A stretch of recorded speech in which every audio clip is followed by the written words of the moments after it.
Hello everyone, Shinto Bean here playing some more Warhammer combat cards, and we're playing this campaign here. It's the second campaign of the week, Tyranids versus Space Marines with the Battle Scars modifier. So your cards that are destroyed in battles are unable to be used in subsequent battles. From this quick poll, it seems Battle Scars is not a very popular modifier. The higher level players, I think, might enjoy it more, but it's not really fair to newer players who don't have as many cards in their collection, or their cards are just at lower levels, which they will quickly lose and get knocked out of the campaign, essentially, very quickly. Now, looking at what I have available, this is what I was running in the last match. I was running the Hive Tyrant, which has very strong stats itself, alongside a bunch of melee units, and I lost 2 in the last battle. So goodbye Toxicrene, goodbye Ripper Swarm. Those guys can no longer be used. And if we just look through the bodyguards, I haven't lost any warlords. Like, if you lose the warlord, then you can no longer play with it, as well as all the bodyguards. Also, by the way, if you surrender, you will lose all of your cards as well. I've lost a few of these cheap fodder cards, but I've lost essentially all of my Psychers, which I was at one point running with the Swarm Lord. So no more Psychic for me. It's just a mix of ranged and melee units that are left. I actually lost one of my best cards, the Exocrine, very early on. I think it was to Watch Captain Artemis, who is particularly brutal because he can very quickly whittle down the health of your strongest cards. So yeah, I think we're just going to continue with the Flying Hive Tyrant melee build. I prefer using the warlords that have better stats. Like Gosar is a little scary. He's too squishy, and if he dies, then you just lose everything. So, I mean, the Turbogon could be nice because of those infinite Termagants. Stormlord is also nice. He sort of protects your bodyguards a little bit. So anyway, what else should we throw in here? I guess we want to continue throwing in a few of these units that I don't mind losing as much, so we'll go with like the Venomthrope and Lictor. I'm currently on level 24 and haven't lost a match yet, but it's getting pretty difficult to make it through without losing your key unit. So let's go ahead and play a match here. Alright, so we're up against Lieutenant Tolmaron, running quite a few bodyguards. Now, depending on how many ranged units he has in this deck, this could either be not too bad or pretty terrible. Do we want to risk putting down the Harspecks at the beginning? The longer they're out on the field, the more chances they have to regenerate, but again, the greater that you run the risk of losing that powerful unit. I am going to take a little risk and throw it down turn 1. And you know what? I'm feeling a little reckless here, so we'll throw down Old One-Eye as well. Flying Hive Tyrant does 15 damage to a random enemy at the end of each turn. It's not very good. But let's see. Okay, they've got a pretty decent damage dealer right there. So I don't think we want Old One-Eye across from that just yet. I think we'll try to whittle down its health here with the Venomthrope with some poison. And okay, that's real bad news. Guess what? Target acquired on Old One-Eye. Now that kind of changes things up. I was going to go melee here, but I don't actually want Old One-Eye taking all that damage, so we're actually going to just ready this turn, debuff their ranged, and try to charge up a little bit of a melee attack. And yeah, they'll probably go ranged, so they won't deal too much damage to Old One-Eye. Now because we have regeneration, I'm sort of biding my time too. The more we stall like that, the more chances we have to build up some health, so my guys can survive a little longer.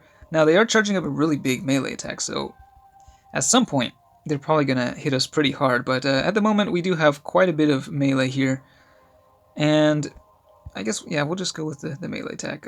Kind of wasted that massive attack on the Haruspecs because it's just barely unable to kill the Terminator there. But actually, wait a minute, we still have the Swooping Assault, which actually finished it off, so forgot about that. It can actually be useful. Alright, what's coming out next? They got Taunt. And yeah, this thing's going to get real big.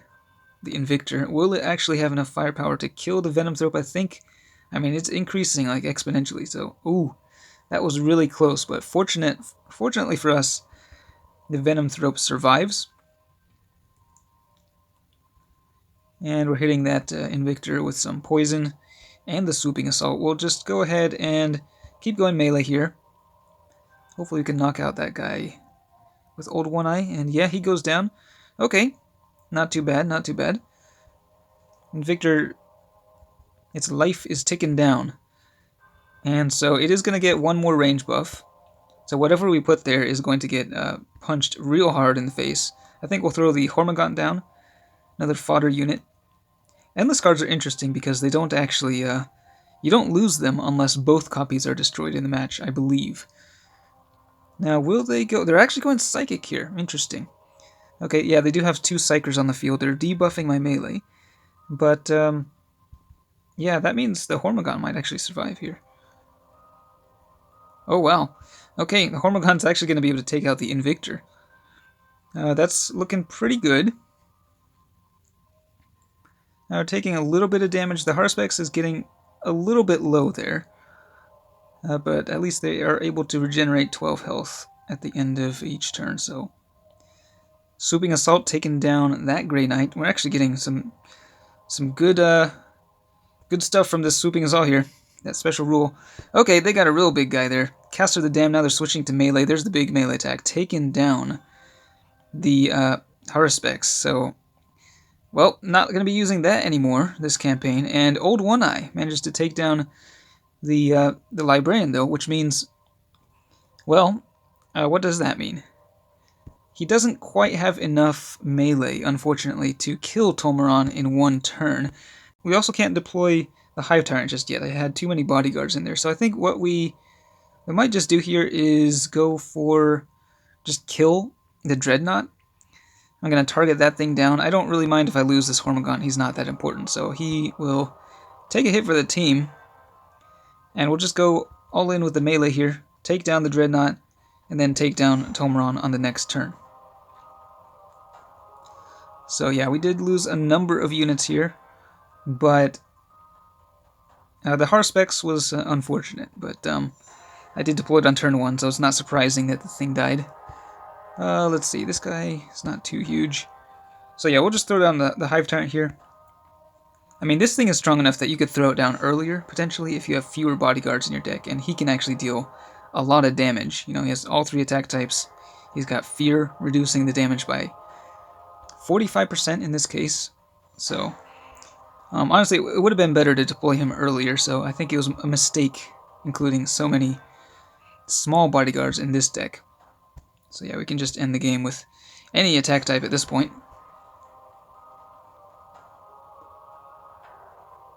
And that is level 24 in the bag. And I lost 3 units there, the Hormigaunt, Venomthrope, and Harspex. So yeah, I mean, it's pretty difficult. I do enjoy the challenge myself, but again, it is really not very fair for lower level players.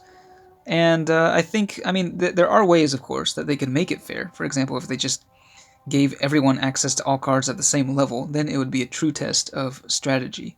And the players who are able to, you know, choose the best composition would then be rewarded for their efforts instead of those who simply have, you know, the highest level cards. But there is also the issue of just the luck of which warlords you face. Like, certain warlords are a lot easier to beat than others, like Grandmaster Voldus. If he's not running many Psychers, then his special rule does nothing, as opposed to, like, Watch Captain Artemis, who always does a lot of damage, or, you know, Captain Acheron, who can be very annoying to face as well. So, you know, with each player facing random warlords, it's not really exactly fair either.